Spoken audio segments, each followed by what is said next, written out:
Yes complete అయినాయి. మొత్తం 16 కేసులు అయినాయి. Sorry 14 cases reported.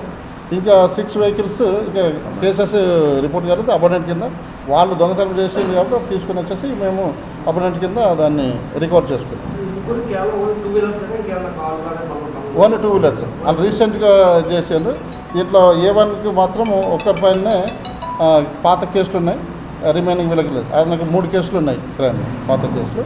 వీళ్ళు రిమైనింగ్ ఇద్దరు వీళ్ళు న్యూలో జాయిన్ అయ్యారు. వీళ్ళకి వర్త్ దాదాపు టోటల్ 50 వేసుకుని ఒక 10 lakhs వరకు ఉంటుంది. ఫోటో మన తర్వాత మీకు ఇస్తారు లేదండి. ఇది రేపటి నాటికి మాకు ఇన్వెస్టిగేషన్లో ఇబ్బంది అయితే కోర్టులో ఇట్లా గ్రూప్లో పెట్టేసి కూడా మీరు ఫోటో డిస్ప్లే చేస్తారు. అందుకే ఇది చేసి పెట్టినాం. రేపు ఎవిడెన్స్ కాడ మాకు కొద్దిగా ప్రాబ్లం వస్తుంది. అందుకని 20 వెహికల్స్ అండి, 20 వెహికల్స్. దాంట్లో వేరియస్ వెహికల్స్ ఉన్నాయి. Royal Enfield, KTM and Bajaj pulsars ఇవన్నీ కొద్దిగా. వీళ్ళేంటంటే వీళ్ళ MO ఏంటంటే డేలో ఏరియాలో తిరగడం, ఏరియాలో తెచ్చి మంచి వెహికల్ అంటే కాస్ట్ వెహికల్ని టార్గెట్ చేసుకోవడం. నైట్లో వచ్చేసి అదే ఏరియాలో పోయి వాళ్ళు మెకానిక్ కాబట్టి దాన్ని ఓపెన్ చేసుకోవడము, కట్ చేసుకొని వెళ్ళిపోవడము. ఇలా ఈ 3 టీం తిరిగేసి ఈ దొంగతనం చేసుకోవడం. రాత్రి ఈ కామరెడ్డి ఏరియాలోకి వెళ్ళిపోవడం, వాళ్ళకు అమ్ముకోవడం వీలుగా. 16 మంది చెప్పాను కదండి. 16 మెంబర్స్ ఉన్నారు. 16 మెంబర్స్కి 16 మెంబర్స్ ఒక్కొక్కరికి ఒక్కొక్క వెహికల్ అట్లా ఒకరి దాదాపు అందరు మెకానిక్లే ఉన్నారు. వాళ్ళు అట్లయితేనే వాళ్ళు సేల్ చేయడం కానీ దాంట్లో మాడిఫై చేయడం కానీ నెంబర్ ప్లేట్ మార్చడం కానీ అవన్నీ చేస్తారు.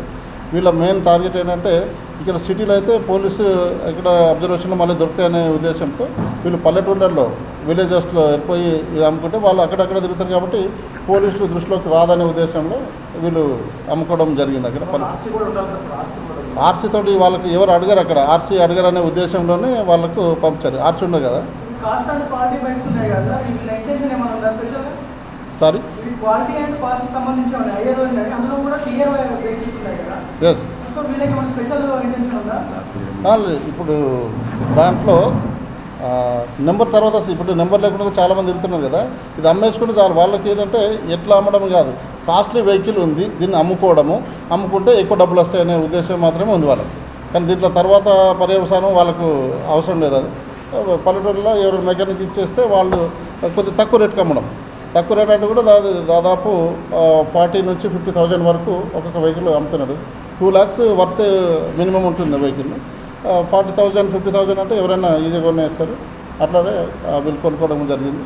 ఇది అమ్మడం జరిగింది. దిస్ 2 కేసులు అయినాయి.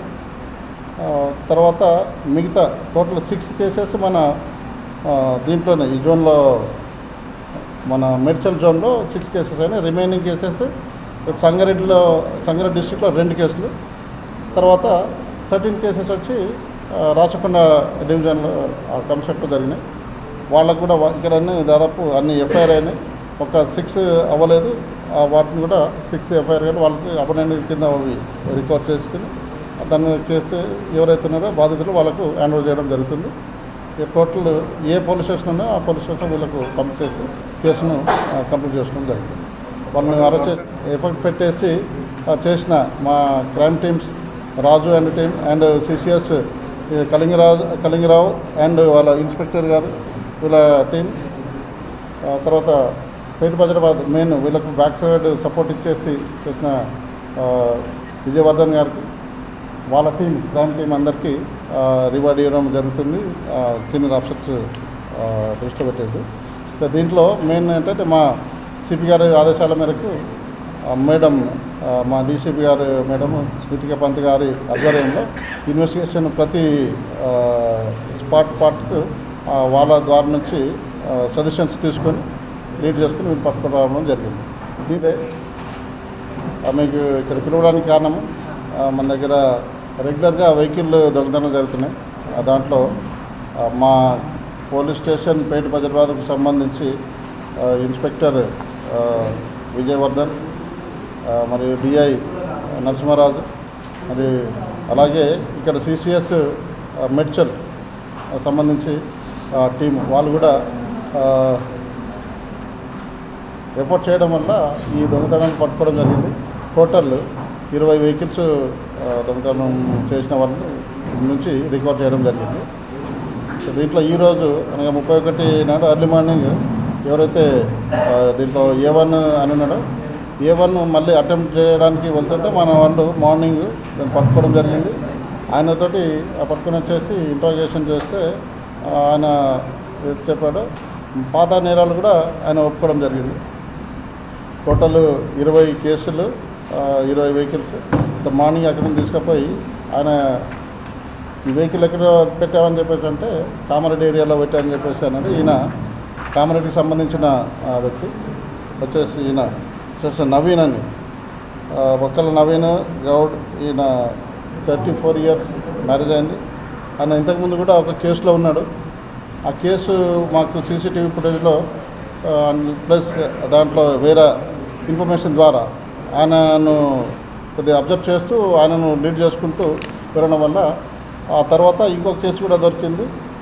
దీన్ని రెండు కలిసి ఇన్వెస్టిగేషన్ చేస్తుంటే దాని వెంబడి ఆయనను పట్టుకోవడము ప్లస్ ఈరోజు వచ్చేసి ఆయన అటెంప్ట్ చేయడము, ఆయన సేమ్ ఆ పర్సన్ ఫొటోస్ చూసి గుర్తుపట్టేసి ఆయనను ఇంటరాగేట్ చేస్తే ఈ విషయం చెప్పడం జరిగింది.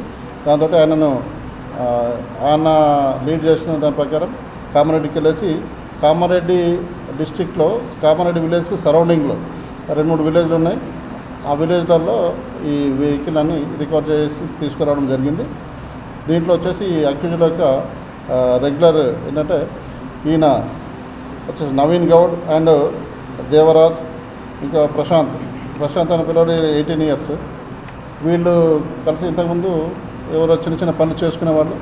వాళ్ళకు ఫైనాన్షియల్ డెబిట్ రావడం వల్ల ఏం చేయాలని చెప్పేసి వాళ్ళ లైఫ్ దాని కొరకు వాళ్ళు కాన్ఫరెన్స్ అయ్యి ఒక నిర్ణయానికి వచ్చింది. మనము వెహికల్ దొంగతనం చేసేసి అమ్ముకుని వాటి మీద బతకొచ్చు అనే ఉద్దేశంలో వాళ్ళు ఈ విధంగా చేశారు. దీంట్లో ఎవరైతే A1 ఉన్నాడో ఆయన వెహికల్ మెకానిక్. ఈయన వెహికల్ మెకానిక్. దీంట్లో ఇది అయిన తర్వాత ఈయనకి ఎవరైతే లింక్ ఉన్నారో ఇక్కడ దొంగతనం చేసిన వెహికల్ ఎక్కడ మనం డిస్పోజ్ కావాలి, వాళ్ళకి డబ్బులు కావాలంటే ఎవరో అమ్మడానికి కొనుక్కునే వాళ్ళు కావాలి. కాబట్టి ఆయన కూడా ఈ మెకానిక్ ఫీల్డ్ కాబట్టి ఆయన కామారెడ్డి చుట్టుపక్కల ఉన్న వాళ్ళ మెకానిక్స్ కొందరు ఫ్రెండ్స్ ఉన్నారు, వాళ్ళతోటి కొల్లుడు అయిపోయి ఇది వాళ్ళతోటి అమ్మడానికి బేరం పెట్టుకున్నాడు. ఇవన్నీ కూడా మళ్ళీ వాళ్ళ దగ్గర రికవర్ చేసుకొని రావడం జరిగింది. ఎవరైతే రిసీవర్స్ ఉన్నారో వాళ్ళ మీద కూడా కేసులు పెడతాం. వాళ్ళని కూడా మొత్తం 16 మెంబర్స్ కూడా దీంట్లో ఇన్వాల్వ్ చేసి వాళ్ళని కూడా రిమైండ్ చేయడం జరుగుతుంది. దీంట్లో